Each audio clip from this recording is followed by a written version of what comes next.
मेरा नाम है चुटिया, अच्छों की खड़ी करता हूँ मैं खटिया। किसी भी फिल्म में हीरो की हीरोगिरी को स्टैब्लिश करने का काम विलेन का होता है। अगर विलेन ना हो तो फिल्म की स्टोरी में सस्पेंस, थ्रिल, रोमांच और वायलेंस का स्कोप ही खत्म हो जाएगा। इसीलिए विलेन की इंपॉर्टेंस को बिल्कुल भी अंडर एस्टिमेट नहीं किया जा सकता। आज हम बॉलीवुड के एक ऐसे ही विलेन की लाइव जर्नी लेकर आए हैं जिसका नाम सुनते ही लड़कियों का दिल कांपने लगता था। जी हाँ, ये उस दौर की बात थी जब इसने विलेन के तौर पर अपनी सफलता के झंडे गाड़ने शुरू किए। हम बात कर रहे हैं खतरनाक शक्ति कपूर से नंदू सबका बंधु तक का सफर पूरा करने वाले सुनील कपूर यानी कि शक्ति कपूर की। तो हमारे साथ इस वीडियो में आखिर तक आप जरूर बने रहिए। सितंबर 1952 को दिल्ली के कनॉट प्लेस में रहने वाले सिकंदर लाल कपूर के घर एक बालक का जन्म हुआ जिसका नाम सुनील रखा गया। सुनील अपने 4 भाई बहनों में से एक था। सुनील के पिता सिकंदर लाल कपूर की कनॉट प्लेस में एक कपड़े की दुकान थी। उसी कपड़े की दुकान में वो ड्रेस डिजाइनिंग का काम भी करते थे। उनकी माता का नाम श्रीमती सुशीला कपूर था। शक्ति कपूर का पढ़ाई लिखाई में मन नहीं लगता था, बल्कि वो तो बदमाशियां करने के लिए ज्यादा जाने जाते थे। उनकी बदमाशियां इतनी बढ़ जाती थी कि उन्हें बार बार स्कूल से निकाल दिया जाता था। यही वजह थी कि बचपन में उनकी स्कूलिंग 1-2 नहीं बल्कि पूरे 3 स्कूलों, Salman public school, Holi child public school, Frank Anthony public school में पढ़कर उन्होंने अपना स्कूल पीरियड पूरा किया। लेकिन ऐसा नहीं है कि स्कूली पीरियड सिर्फ बदमाशों के नाम पर ही बीता। वो एक अच्छे क्रिकेट प्लेयर भी थे। अपने स्कूल में वो कैप्टन भी थे। उन्हें खेलने के अच्छे खासे मौके भी मिलते रहे, लेकिन फिर भी वो क्रिकेट में अपने आप को कंसंट्रेट नहीं कर पाए और फाइनली जैसे तैसे उन्होंने अपने स्कूल की पढ़ाई कंप्लीट कर ली। Shakti Kapoor Delhi state cricket team के कैप्टन भी रह चुके हैं और खेल कोटे की वजह से ही उन्हें दिल्ली के किरोड़ीमल कॉलेज में एडमिशन मिला। शक्ति कपूर ने दिल्ली के किरोड़ीमल कॉलेज से अपना ग्रेजुएशन कंप्लीट किया, बीकॉम की डिग्री हासिल की। शक्ति कपूर के पिता की दुकान साल 1947 से चल रही थी और वो चाहते थे कि उनका बेटा शक्ति उनके साथ दुकान में बैठे। अब दोस्तों, उनके एक्टिंग करियर की बात करें तो अभिनय में उनकी कोई खास रुचि नहीं थी। वो अक्सर एक पान की दुकान में पान खाने जाया करते थे। पान वाला उनकी पर्सनैलिटी से काफी इम्प्रेस था। उसने शक्ति कपूर की फोटो भी अपने दुकान में लगा रखी थी। वो अक्सर उनसे कहता था कि आपको तो एक्टर बनना चाहिए, पर शक्ति कपूर ने कभी इस तरफ सीरियसली ध्यान नहीं दिया। उनके कुछ दोस्त ऐसे थे जो दिल्ली में थिएटर में अभिनय किया करते थे और उनके दोस्तों ने ही पुणे के film and television institute admission का फॉर्म शक्ति कपूर के नाम से भर दिया। वो अच्छी तरह से जानते थे कि शक्ति कपूर परीक्षा में कभी पास नहीं हो पाएंगे। शक्ति कपूर को इस बारे में तब पता चला जब उनके पास ऑडिशन का लेटर पहुंचा। शक्ति कपूर ने बताया कि दिल्ली पब्लिक स्कूल में वो ऑडिशन ऑर्गेनाइज किया गया था।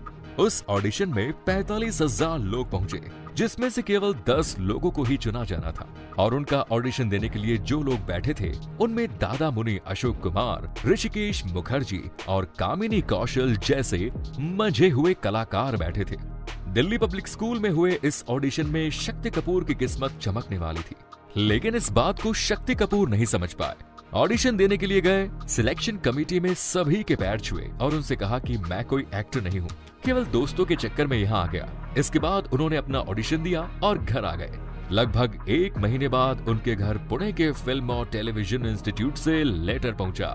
उनका सिलेक्शन हो चुका था। जिन दोस्तों ने अपने साथ उनका फॉर्म भरा था उनमें से किसी का भी सिलेक्शन नहीं हुआ। आगे चलकर उनके दोस्तों ने शक्ति कपूर से दुश्मनी भी पाल ली। शक्ति कपूर ने बताया कि उस ऑडिशन में दिल्ली से केवल 2 लोग ही सिलेक्ट हुए थे। एक तो सुनील कपूर यानी कि वो खुद और दूसरा नसीरुद्दीन शाह। शक्ति कपूर जब पुणे के लिए रवाना हुए तो उन्हें मुंबई होते हुए पुणे जाना था।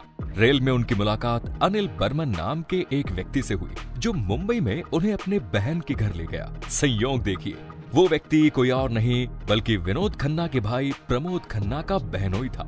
यहाँ उनकी मुलाकात विनोद खन्ना और एक्टर डायरेक्टर राकेश रोशन से हुई। इससे सुनील कपूर का हौसला और भी ज्यादा बढ़ा। अगले दिन विनोद खन्ना को अपने भाई प्रमोद खन्ना के साथ पुणे जाना था, तो उन्होंने अपने साथ कार में सुनील कपूर और उनके दोस्त को भी ले लिया। शक्ति कपूर जब पुणे के फिल्म और टेलीविजन इंस्टीट्यूट पहुंचे तो उनकी मुलाकात पहले से ही ट्रेनिंग ले रहे मिथुन चक्रवर्ती से हुई। शक्ति कपूर ने उन लोगों को बियर पीने का ऑफर दिया। मिथुन चक्रवर्ती ने शक्ति कपूर को ऊपर से नीचे तक देखा, फिर उन्हें कमरे में ले जाकर नीचे पटक दिया और उनके बाल काट दिए। उस समय वहां पर एक्टर विजेंद्र घाटगे और सिंगर राहुल देव भी थे। मिथुन चक्रवर्ती ने शक्ति कपूर से कहा कि आज तुम्हारा पहला दिन है और तुम जरूरत से ज्यादा उड़ रहे हो। इसके बाद उन्हें स्विमिंग पूल में ले जाकर 10 राउंड लगाने को भी कहा। पहले ही दिन हुई इस जबरदस्त रैगिंग ने शक्ति कपूर को रुला दिया। वो वापस दिल्ली जाने का मन बना चुके थे, पर मिथुन चक्रवर्ती ने उन्हें छोड़ दिया और साथ ही उनके कमरे से बाहर से ताला लगा दिया और उसे कहा कि यदि ये ताला नहीं लगाया गया तो रात में तुम्हारी इतनी भयानक रैगिंग होगी कि तुम तो सुसाइड कर लोगे। इसके बाद इन दोनों कलाकारों की दोस्ती हो गई और आगे चलकर इन्होंने लगभग 150 फिल्मों में एक साथ काम किया। 1973 से 1975 के बीच शक्ति कपूर की फिल्म टेलीविजन इंस्टीट्यूट पुणे से ट्रेनिंग पूरी हो गई। इसके बाद वो मुंबई आ गए। यहाँ उन्होंने धर्मेंद्र हेमा मालिनी की फिल्म खेल खिलाड़ी में काम करने का मौका मिला। इसके बाद अली बाबा मर्जीना, सरगम और जानी दुश्मन जैसी फिल्मों में काम मिला। लेकिन अभी भी सुनील कपूर को शक्ति कपूर बनने में समय था। साल 1980 में फिरोज खान फिल्म कुर्बानी बना रहे थे। एक बार रास्ते में उनकी कार की टक्कर एक नौजवान लड़के की कार से हो गई। वो नौजवान लड़का कार से उतरता है और तमतमाता हुआ ड्राइवर को धमकाने लगा। इसके बाद फिरोज खान कार से उतरते हैं। उस लड़के के तेवर को देखा। फिरोज खान को देखने के बाद लड़के का गुस्सा नरम पड़ गया। उसने अपना परिचय सुनील कपूर के रूप में दिया, जो FTI डिप्लोमा होल्डर है और कुर्बानी फिल्म में काम करना चाहता है। फिरोज खान बिना कुछ कहे वहां से चले गए। सुनील के पास जब पैसे नहीं होते थे तो वो अपने दोस्त और डेजी ईरानी के पति के शुक्ला के यहाँ खाना खाने जाते थे। एक बार सुनील के शुक्ला के यहाँ खाना खाने पहुंचे। थोड़े समय के बाद के शुक्ला भी वहां पहुंच गए और उन्होंने उदासी में बोला कि मैंने कुर्बानी फिल्म में विलेन के कैरेक्टर के लिए तुम्हारे बारे में सोचा था, लेकिन फिरोज खान को एक ऐसे लड़के की तलाश है जिसने उनकी कार को टक्कर मारी है और FTI डिप्लोमा होल्डर है। शक्ति कपूर इस कोइंसिडेंस को समझ गए और उन्होंने कहा कि वो लड़का मैं ही हूँ। इस तरह शक्ति कपूर को फिल्म कुर्बानी मिली। इसी समय उनकी मुलाकात सुनील दत्त से हुई। सुनील दत्त ने उन्हें अपने भाई की फिल्म यारी दुश्मनी में शक्ति कपूर को रोल दिलवाया। साथ ही अपने फिल्म रॉकी में शक्ति कपूर को मेन विलेन के तौर पर कास्ट करने का भरोसा दिलाया। सुनील दत्त रॉकी के जरिए अपने बेटे संजय दत्त को लॉन्च करने की तैयारी कर रहे थे। सुनील दत्त ने ही सुनील कपूर को शक्ति कपूर नाम दिया। फिल्म कुर्बानी और रॉकी की सक्सेस ने शक्ति कपूर को फिल्म इंडस्ट्री में एक विलेन के तौर पर स्टैब्लिश किया। शक्ति कपूर ने एक्ट्रेस पद्मिनी कोल्हापुरे की छोटी बहन शिवांगी कोल्हापुरे से प्रेम विवाह किया। इन दोनों की पहली मुलाकात फिल्म किस्मत के सेट पर हुई। इन दोनों के बीच लगभग 14 साल का फासला है। शिवांगी के माता पिता इस शादी के लिए राजी नहीं थे। शक्ति कपूर का एक बेटा सिद्धांत कपूर है जो अभी फिल्मों में काम कर रहा है, जबकि उनकी बेटी श्रद्धा कपूर जो एक कामयाब एक्ट्रेस बन चुकी है। रॉकी के बाद हीरो, हिम्मतवाला जैसी फिल्मों ने शक्ति कपूर को एक विलेन के तौर पर पहली पसंद बना दिया। साल 1982 में शक्ति कपूर ने फिल्म जख्मी इंसान में लीड एक्टर का कैरेक्टर प्ले किया, लेकिन ये फिल्म पिट गई। शक्ति कपूर ने फिल्म इंसानियत के दुश्मन में जिस कैरेक्टर को प्ले किया था, जब उनके पिताजी ने उसे देखा तो उन्हें एक बार फिर अपने पिताजी से डांट खानी पड़ी। उन्होंने कहा कि जो हरकत तुम कॉलेज में करते थे तुमने वही फिल्मों में भी की है, कोई अच्छा रोल किया करो। आगे चलकर शक्ति कपूर ने विलेन के कैरेक्टर को डाइल्यूट करते हुए उसमें कॉमेडी को मिक्स किया। फिर कादर खान और गोविंदा के साथ उनकी जुगलबंदी लोगों को पसंद आने लगी। अपने 40 साल के फिल्मी करियर में शक्ति कपूर ने 700 से अधिक फिल्मों में काम किया है, जिसमें हिंदी के अलावा असमिया और दूसरी भाषाओं में भी काम किया है।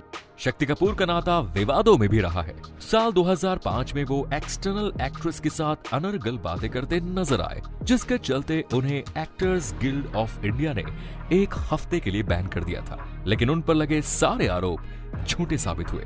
तो उम्मीद है शक्ति कपूर की लाइफ जर्नी आपको पसंद आई। इस पर आपकी राय का हमें इंतजार रहेगा। धन्यवाद।